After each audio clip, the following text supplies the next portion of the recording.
2 Russian players on the other side of winners. Then we have on the bottom, you check out the losers, Monstar 1 squad, which I love the name of. That's so sick. Versus Sleeping Lion. And then you have Death Knight versus Disarded. In the winners side, as you can see, we are guaranteed to have a winners finals that will be Greece versus Russia, which I think is very interesting. Just it happened to work out like that. Kind of a bummer that it's like sort of a country team kill right off the bat, but that does mean that in winners finals, we're going to have an interesting country versus country competition. Yeah, it definitely is. It's fun to see, you know, the region pride. Now, of course, because this is Europe, you have a lot more different countries all together in very, very close proximity. But, you know, we even saw a little bit of this last night. Like, wow, like as long as this game is great, like the netcode is awesome. You can practice at home. You can get really, really good quality matches. What are you seeing, David? You got to look. I'm just looking at what we got here. We got to pay attention to the loadouts. So we have low star scream, whip and flip, yes, banshee dash, and then wind push, arsenal, and skywalker. Okay, all right. No needle here. No needle, because I feel like when needle overrides your armor breaker, especially with like how great Fujin's juggles are, it's almost like a catch-22 or a double-edged sword. Like, you're not sure if you want to, you know, get rid of that, but it definitely depends on the matchup. I think Skywalker is almost like a staple for everybody's loadout. Yeah. With ability. I think I've seen that in every Fujin variation I've seen so far. And I do like the idea of the banshee dash to catch him in the sky. I think that makes a lot of sense, but hasn't happened quite yet. We have Nitros, yep, turn it into some pressure here for himself. Into the corner. Is that a back throw? Let's see. No. Yeah. Out of the corner, no problem. Kind of possibly go for the that a lot. I think that's super cool. It just hasn't worked yet, but I'm looking for it. I'm rooting for it to happen. Oh! Taking a little tax here. That's what I'm talking about. Oh no! Still pretty good damage already. Oh yeah, definitely good damage here. Down 4 here from Sindel, and you know, able to kind of solidify the pretty good or pretty good life lead here. Get about 40% to work with, a little bit more. Full screen, low banshee scream, just to kind of, you know, keep. Forward 3 does get blocked, but I guess she was anticipating the follow-up here. Maybe some kind of cancel from the forward 3.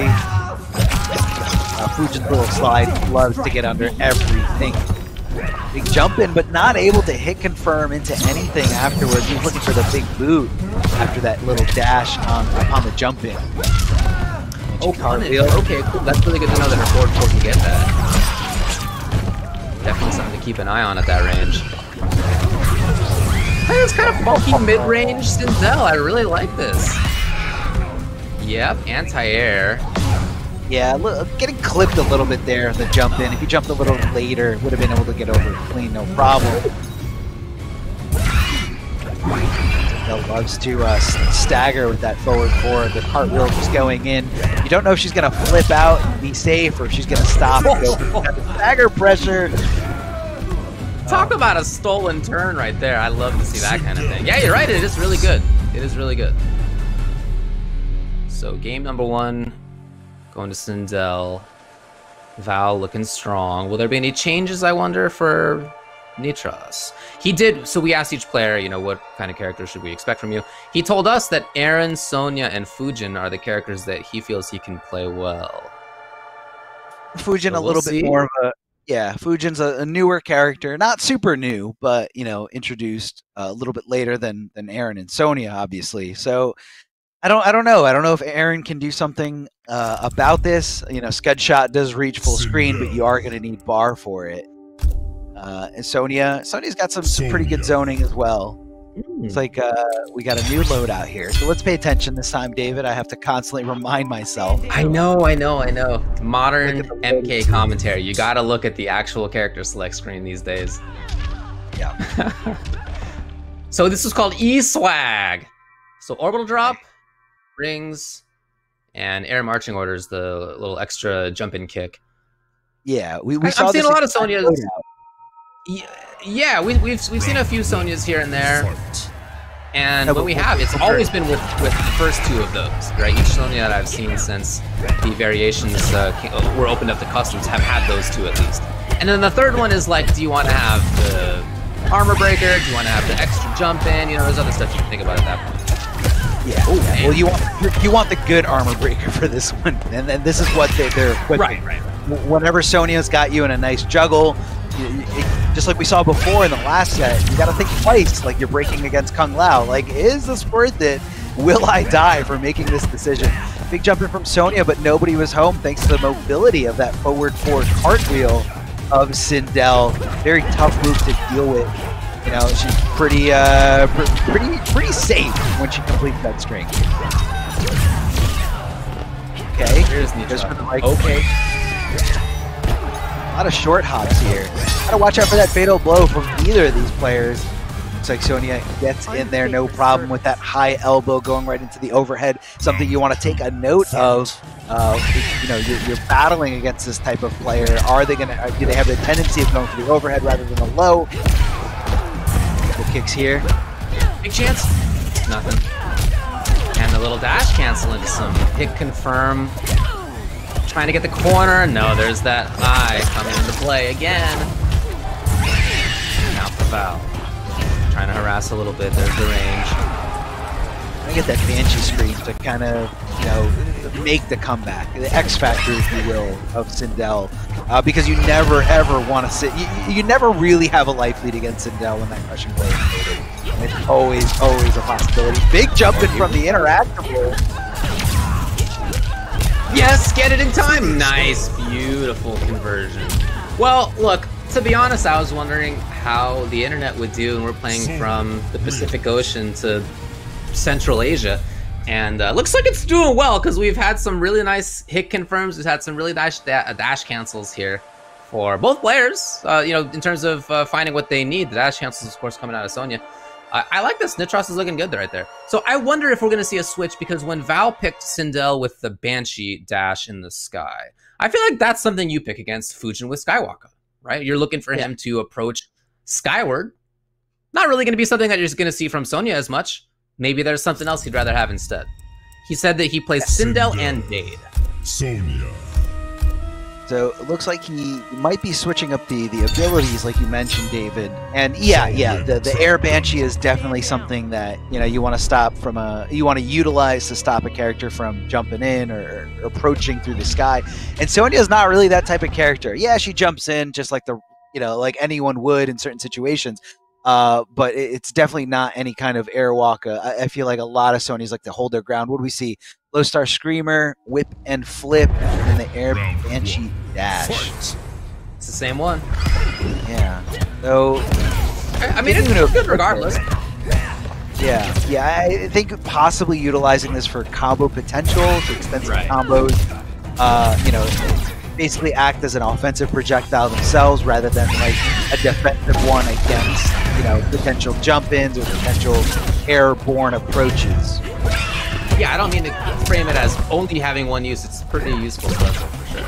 Yeah. No, I was agreeing with you. I definitely saw that coming that way, but, you know, it could be something he learned from that last match. Maybe a certain way to deal with Sonya. Ooh. Sonya probably unable to punish the back two, I guess. See a lot of stagger. Yeah, a lot of stagger pressure here from Sonya. Not committing to the full screen. Forward 4 into conversion. Ooh, a little late on that scream. It was super close right there. That scream wanted to come out. That scream wanted to come out so bad. That KB was approaching. Whew. Oh, neither one wants to make the big bet and moving in. Oh, just outside of the ring. Look at the time. 16 on the clock as Nitros dashes in all of a sudden to take it. This has been working for 100 years in fighting games. You zone. The opponent gets used to blocking projectiles. You dash up and get the grab. That has worked forever and always will, because you exit at that moment. Yeah. Especially if you've got like a life lead and you don't technically have to go in.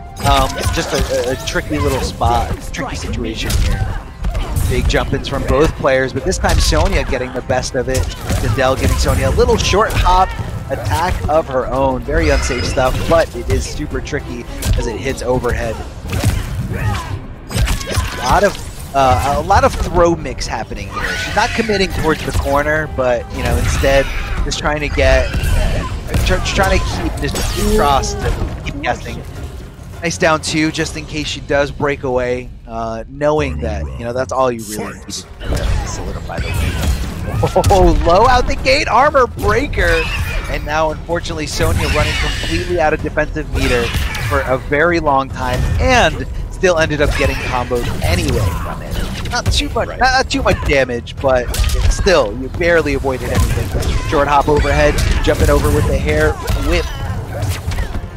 Keeping Sonya a little closer to the corner and just backing up, utilizing this real estate, utilizing all this space that Sindel has bought. I mean, look at the life lead, David. Why should she even go in? Exactly. Just wait for some of that bar to come back as well. Once it comes back, I was just going to say, you spend it on Low Star Screamer, you spend it on the Banshee Dash, something like that. But that said, Nitros is pressuring in the corner now. Okay, if he can take maybe one more risk. Oh, what? I can't believe VaL was bringing out the whip and flip in that moment right there. If that had been blocked, I mean, this is maybe dead at that stage. That was a very risky idea, but absolutely right. Really, really hard to react and bring that out.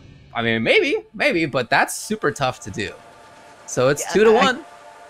I think he went for it because he just saw Sonya drop the dash cancel conversion. So it kind of felt like, okay, she's not 100% optimal right now. You know, let me sneak this in there. She's more than likely not going to be blocking overhead. And it was the right call. It was the right call. As you could see, the crushing blow did activate there at the end. Not necessary to get the win, but it was, as David said, it was very, very unsafe play. Had Sonya blocked that, this could have been a very different story. She had Fatal Blow ready to go and just was waiting for the opportunity. Possibly just a little too excited there. That could have been the reason that combo was dropped altogether. But either way, we're going into a game number 4, and Sindel taking the lead here. No change of abilities from Sonya. Yeah, no changes at all. We have the energy ring charge, which gives you the ability to do the dash cancels to extend those combos, making, you know, her high risk, high reward a little bit more high reward, or higher reward. Rings do trade with the Air Banshee, probably in Sonya's favor, considering that she recovered a lot quicker than Sindel does, since she kind of falls on the ground. I don't think that's what I think she wanted to jump up. Yeah, I'm sure it was on purpose, yeah. It's just way too and far. And the big bet on the low into low follow-up is a risk to take, and that might be a sign that maybe Nitros feels like he needs to begin to play a little bit riskier, especially given how the end of that last match was VaL taking hits. I wonder if we'll see that kind of stuff in Nitros. Whiff punish! Trying to press afterward, no. Oh, jumping off interactable. Little short hop, getting tricky. I love the ring at that range. And then thinking he was outside of the scream. Nah, buddy. There it is, though. No way. No way. Oh, big jumping kick. Oh, that's a huge whip punish there. I mean, she was just swinging for the fences. I don't know what was there, but Sindel was just watching, waiting, and able to just complete the round. VaL is now on match point here. Sindel looking to take this set, looking to represent Russia here in the winners finals. Yeah, that trade even is all right. Nitros now backing up a little bit. Okay, finds the hit, and now with significant life lead even more. Comes in, is that a good idea? We'll see out of the sky. Okay, be there. Nice overhead. Risky stuff. Sonya, big chance on the whiff. No! She could have woke up buttons. That could have been a huge punish. Oh my god, the down one hair flip.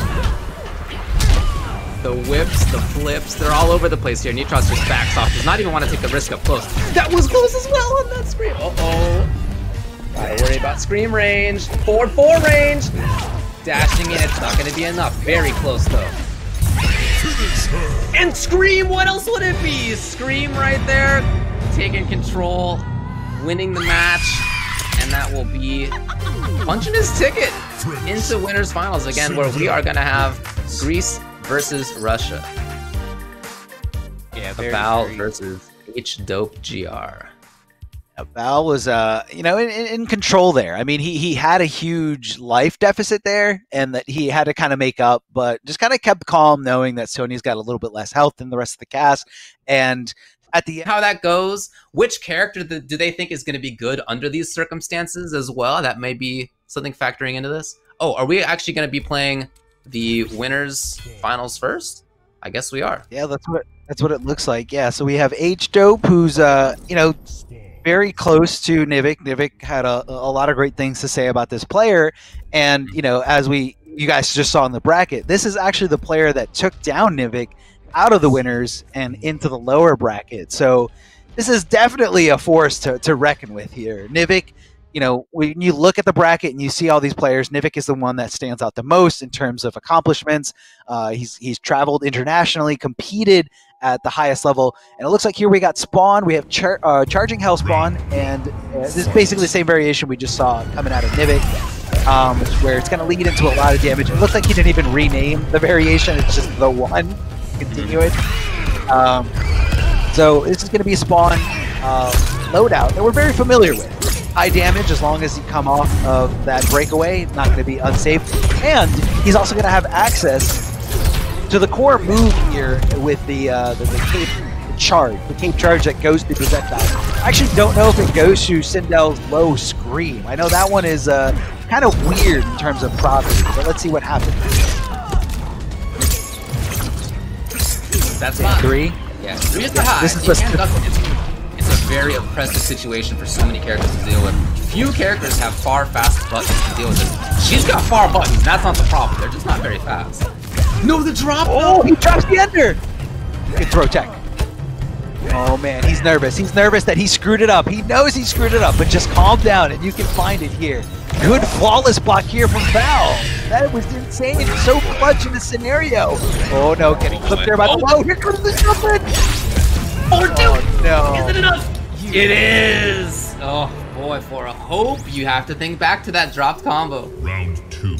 Oh, what a heartbreaker there. And I think he probably just kept thinking about the scenario, kept thinking, oh man, I dropped the round-winning combo. Why did I do that? Why did I do that? But it's so tough to escape that moment. That moment haunts you, not just for the remainder of the round, sometimes for the remainder of the set, the day, the season. You just think over and over again, man, I really messed up. But here we go. He can dust it off. He can just keep going, keep on trekking. Right now, he's even pretty good. He's going toe-to-toe here with Sindel. Here we go. Oh, baby. Yeah, Give me that fun. Instantly gets out of there. And then the super late cancel, the super late amplify. I love that ability of this fireball to do that. You can hit him quite far as well by doing that. So we're back to this situation of corner control, of stand 3-4 being the harassment tool, back 1 as well. Oh, he was trying to swing there, thinking about swinging. I was thinking about him thinking about swinging, and just kind of kept his composure here in that scenario. Didn't want to overextend. Didn't want to get hit by some crazy scream for a comeback. All out because he absorbed. He gets the crushing blow. Yeah, and that goes right through.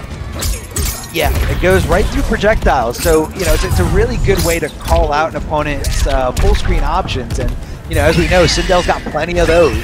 There goes the scream, the low Banshee scream coming at you, trying to clip at those shins. And Hope just kind of, the H-Dope just trying to stay cool, stay calm, stay composed. Nice little wave these dash. streams are real close to actually working out and being KVs. They have been very close a couple of times. This time it does connect! Get the full combo! Well, luckily for Spawn, she does not have that fatal blow ready. Had she, it would have been. That had just been in the fatal blow, it would have been for the victory. Oh, this is very doable! Very doable! Forward! Oh! 2 rounds. If H-Dope had just done a different combo in the end there, just gone into fatal directly instead of into the launching special you can break away from. If in the first round he had completed the full combo instead of the drop, those 2 rounds could have been his. He could have won that game with 3 straight rounds. He just easily made the wrong choice at the end, dropped it in the first round. So that's tough. That is a tough situation. But on the other side, you can take the lesson, well, I did what I needed to do, with the exception of actually making the combos count. But in terms of decisions like what buttons am I pressing, where am I standing, you know, what am I expecting the opponent to do, those things actually did work out. He just didn't end up sealing the deal. So he is going to go back. By the way, he's just picking straight up tournament variation of the one. He didn't make his own variation called the one. You can do as well. He's just picking the old tournament ones here, tried and true. That's it. They're available. They're there. They're in the game, especially in the competitive mode. Yeah, I mean, he had it. He had it in so many ways. He had that first game and just kind of dropped the ball a few places here and there. So he can definitely, you know, pick up the pieces and say, all right, I know where I messed up. I can move on from this. But you definitely can't deny the fact that VaL is playing very, very clutch. He shimmied him twice there at the end of that first game, and that's what solidified it for him. That cartwheel roll, very tough to deal with. Very tough to deal with, especially because you don't know if she's going to commit to the whole string, put herself back into a safe spot, and no way you're going to do anything unless you have an extremely fast move, and even if you do, it's still not good enough. The 4-4 is, yeah, I think it's -7, you know? It's not like your plus frames, it's just that you're so sure that she's gonna do something else afterward. Oh no! The classic error of pressing down plus block during a juggle. Yeah, you go to block.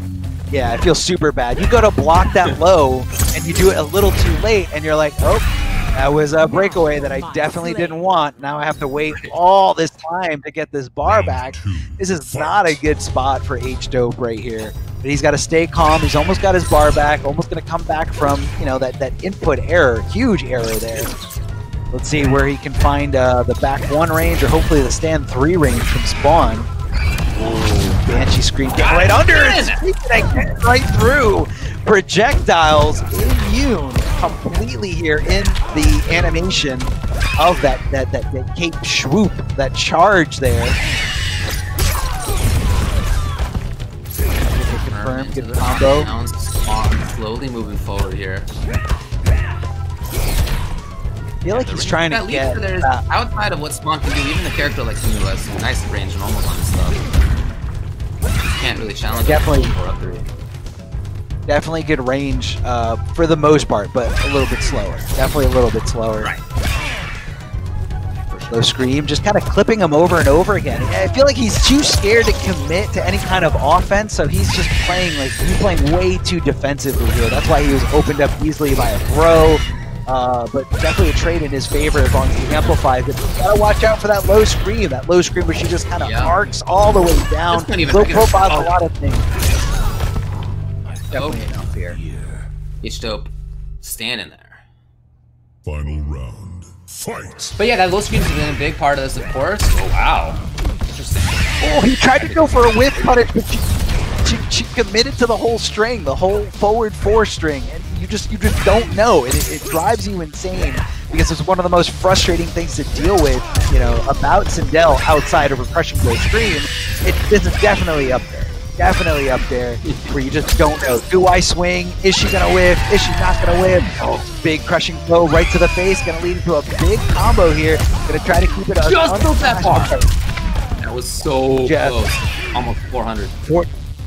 40%. Unbreakable. Red a grab, neutral duck was the choice for H-Dope, and nope! VaL just coming in there for something very safe, forward 4 like he had been doing. It's not like he's taking risks in pressure. He's not taking even the kind of risk that you need for a throw. Which is not a great risk, right? It's not huge, but it is a risk, and he's not even doing that. He's just playing this super safe, very controlled sort of style. So now, what do we see from H-Dope? What's the choice? We've seen Shiva from him, keep in mind.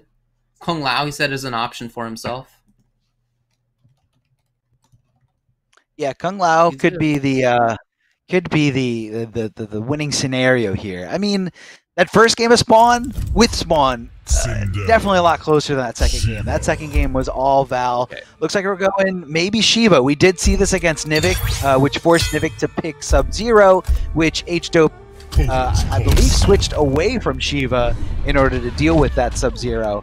So let's see if VaL knows how to deal with the stance, the infamous stance, the dragon stance.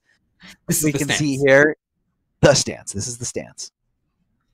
We're also going to have March as well. Queen's Punishment as well. Okay. Queen's Punishment is the low grab, correct? Yeah.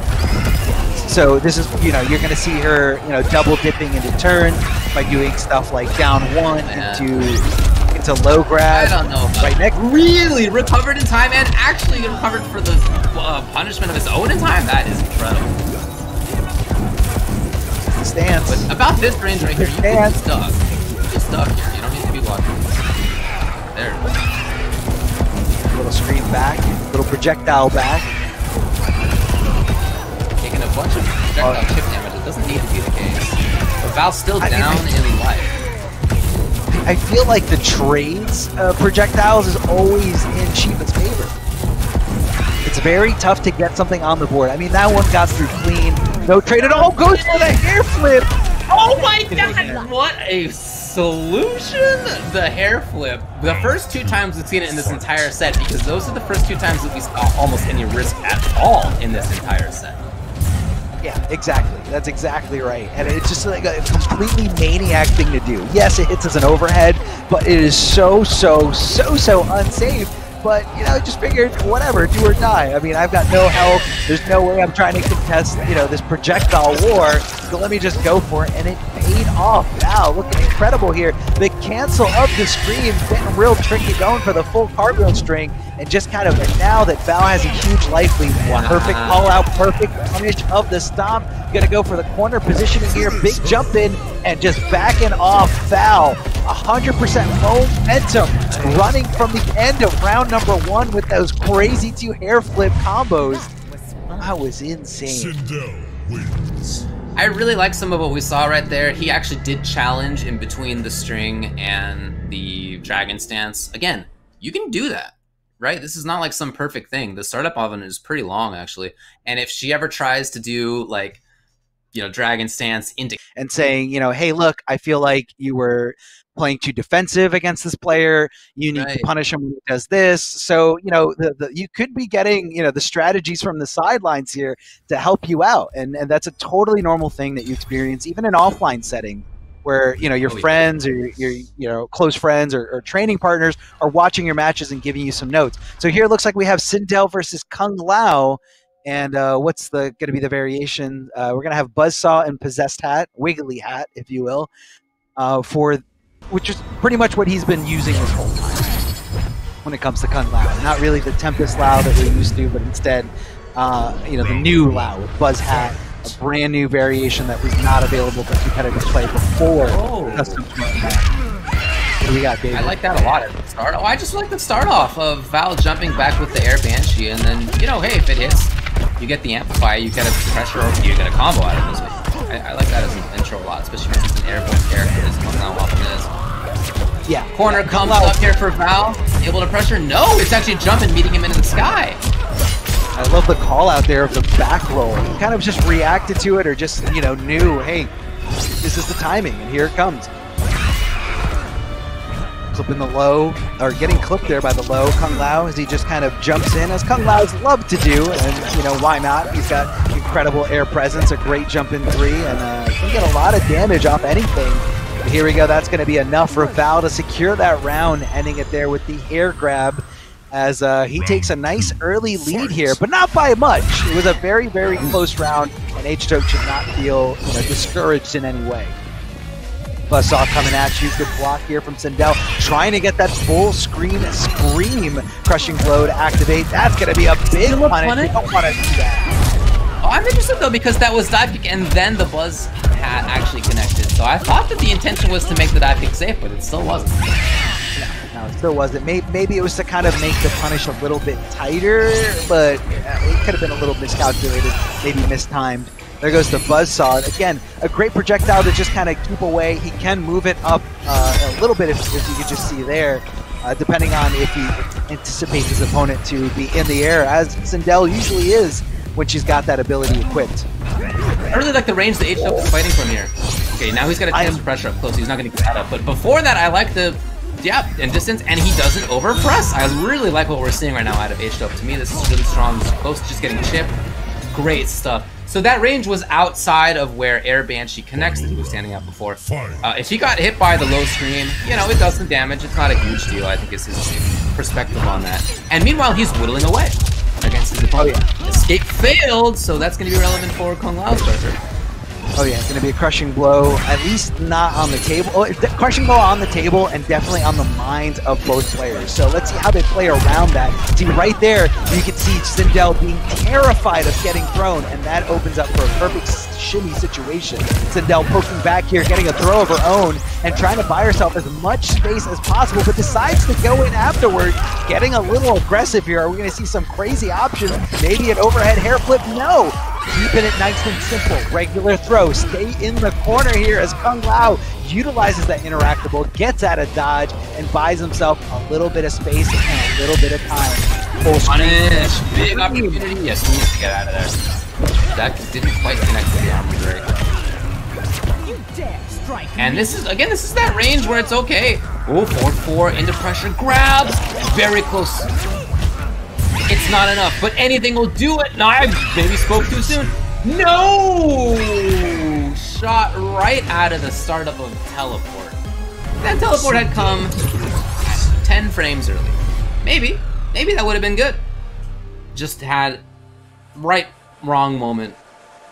Unfortunately for him, and VaL ends up taking it. But I will tell you, I still liked a lot of what we saw out of the Kung Lao pick there. And that range where he was outside of Scream, he was outside of Air Banshee, that to me seemed like it was a good spot for the Buzz variation, you know, for Hat to be there, for Possessed Hat to be there.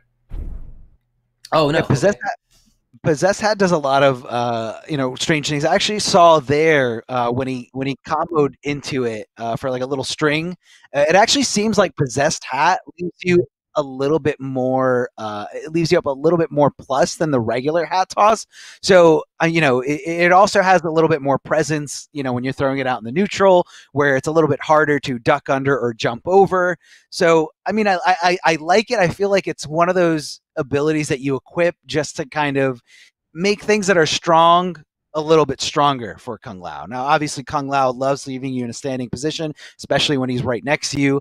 It complements his throw strike game so well, and Possessed Hat doing a little bit better than that. I think it's a really, really good option to have here.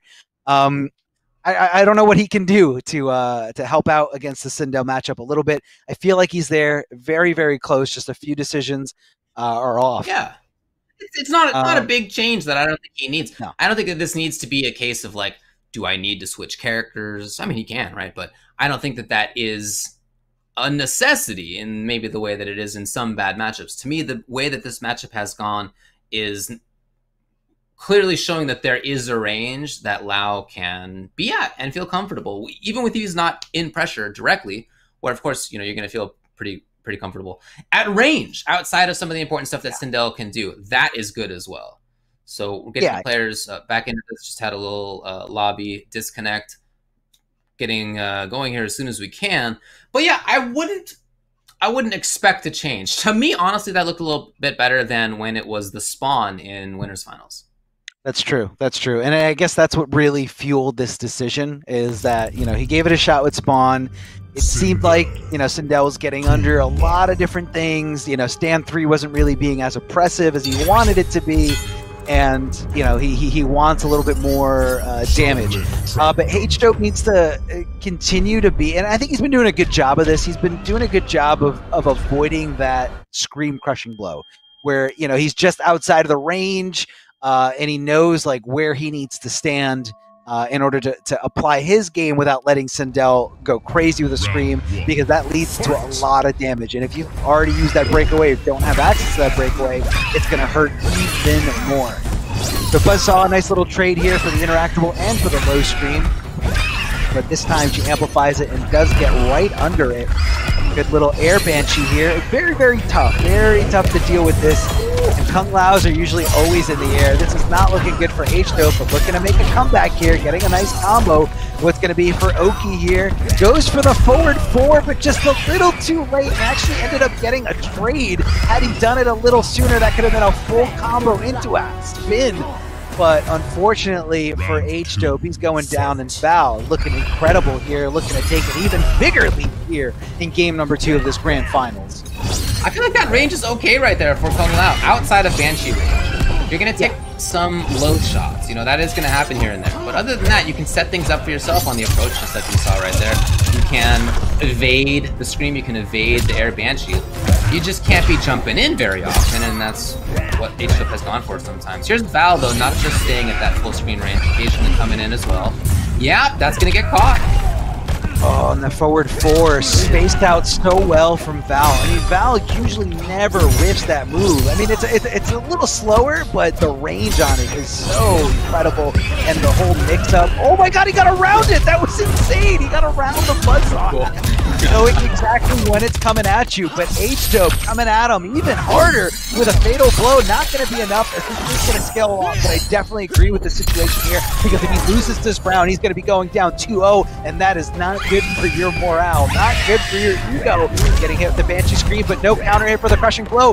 Whiffing, but able to block just in time, and the buzzsaw hat making the connection and doing it here for H-Dope. H-Dope still in this, still looking to tie this up. That's what I'm talking about. In that range right there, yep, just outside of that Scream, you can start things off. Oh, no, you're going to get set right back down to the ground. The little teleport she gives you, and you are in trouble. Okay, reset. Trying to steal a bunch of frames right there. That's double digits trying to just get stolen. H-Dope interrupted for 439. And same, just like that, has his own life. 44%, just because he called out the coming out. So here it comes. And that was a good recognition. Yeah, good recognition of VaL to know it was their turn to grab or their turn to strike. So of course H-Dope holding on to block, but still a little scary. And then the instant overhead, not the instant overhead, the universal overhead, I should say, by VaL to take it. Look, that Banshee is definitely doing work. You know, it is constricting Kung Lao. Kung Lao would love to be in the sky, threatening with things like the dive kick, threatening with his great jump kick.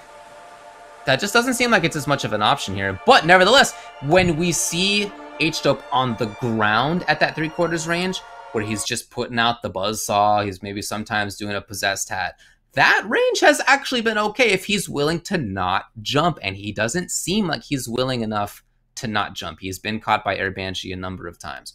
He's going to have to make some kind of change here. I don't know if it's the character, I don't know if it's just what he does with the character, but it's not working out. He's down 2-0 to VaL, who, if VaL wins this next game, wins the tournament. Yeah, I definitely see Kung Lao playing very restrictive. It's almost like he's playing with, like, you know, his hands tied behind his back once you cut off the jumping. Yeah, you can play a little bit more patient and more around the buzzsaw hat, which is what he was trying to do. He was, you know, sitting outside of the Banshee Scream range, setting up the buzzsaw hat, and if it hit, cool, that's my ticket in around the Air Banshee. And, you know, other than that, he really wasn't able to get any kind of offense. He definitely wasn't winning any projectile trades or any projectile wars. So in most cases, VaL was feeling real comfortable. So I definitely agree with this complete character change. Now we do have some specific abilities equipped. We have the command grab, which is the cattle toss, scud shot, and enhanced locked and loaded. So a little bit like the regular 52 card pickup, but instead we're going to have a nice little command grab. Now the command grab does hit as a high, but it complements his acid drop very, very well, as it throws him behind him rather than in it switches sides with the opponent rather than pushing the opponent forward like Aaron Black's throws do. Well, we'll see if that comes up. Okay. So he had him on the acid for just a little pressure here. Yeah, just a little. Yeah, well, I guess not actually. 130. 13. Yeah, just weird. Right. But the idea is that he wanted him on the acid, at least for like. What a jump in, then not there for punish. Read the amplify. Not this time, and no button in the air either, so no KB, but that's okay for VaL, who gets corner control again if he wants. 4-4 up 3! The giant anti-air. Trying to get the shot off. There it is. Did she low profile the crouching shot? Oh, could she do that? I don't know. To me, it looked like she low-profiled the crouching shot. I mean, Oh, it's not the lowest shot from Aaron Black's rifle, but it's like the second lowest shot. Oh, I don't know. Okay, yeah. Well, look, VaL has match point. VaL has tournament point right now for EU East. And you can see that H-Choke is trying to make these reads on when are you going to grab, when are you going to do something else. We just haven't seen. It's been forward 4 up 3. It hasn't even just been forward 4 whatever else, right? It hasn't been staggers in this game so far. Here's the punish. H-Choke's in big trouble. The risk and it pays off. VaL only needs one more hit. Oh, hold on a second. H-Choke trying to get some momentum going here. Yeah, gets it amplified, throws the dynamite down, but what's going to be next? VaL just getting a little bit of space, trying to just chip out as best as possible. H-Choke does have access to Fatal Blow, but unfortunately gets hit with the trade, and VaL is going to be today's champion here for the EU East Intercontinental Cup.